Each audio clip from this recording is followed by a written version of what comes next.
بسم الله الرحمن الرحيم. سأل سائل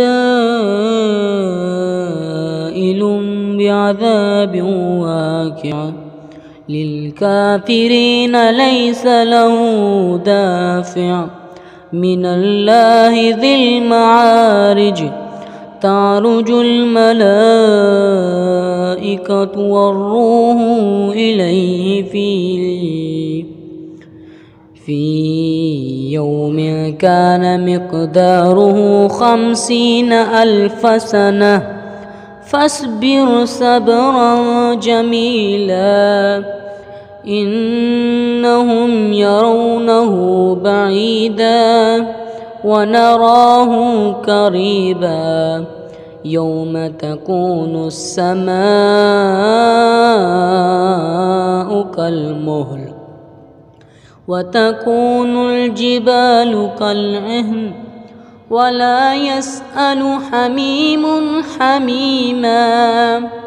يبصرونهم يود المجرم لو يفتدي من عذاب يومئذ ببنيه وصاحبته وأخيه وفصيلته التي تؤويه وما في الأرض جميعا ثم ينجيه.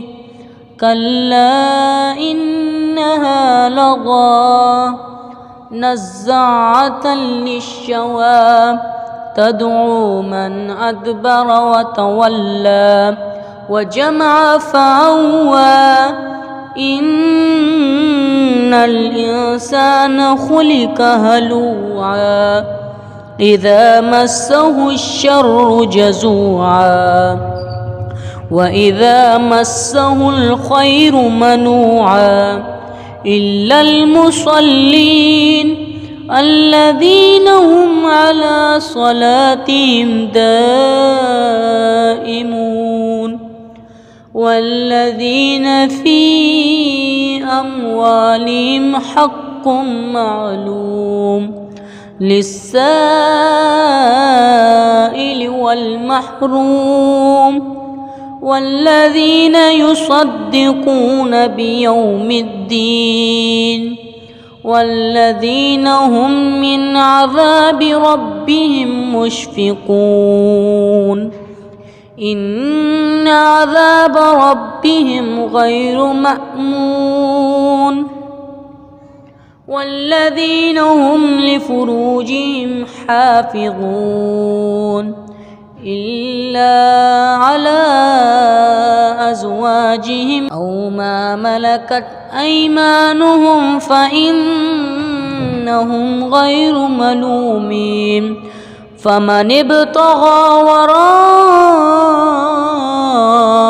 ذلك فأولئك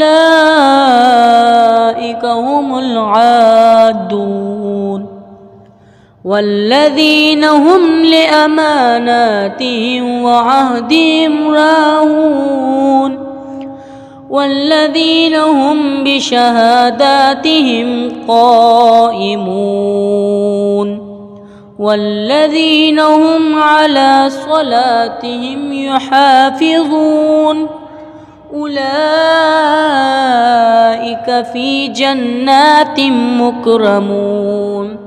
فما للذين كفروا قبلك مهطعين عن اليمين وعن الشمال عزين.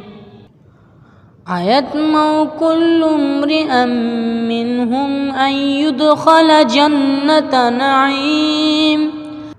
كلا إنا خلقناهم مما يعلمون. فلا أقسم برب المشارق والمغارب إنا لقادرون على أن نبدل خيرا منهم وما نحن بمسبوقين. فذرهم يخوضوا ويلعبوا حتى يلاقوا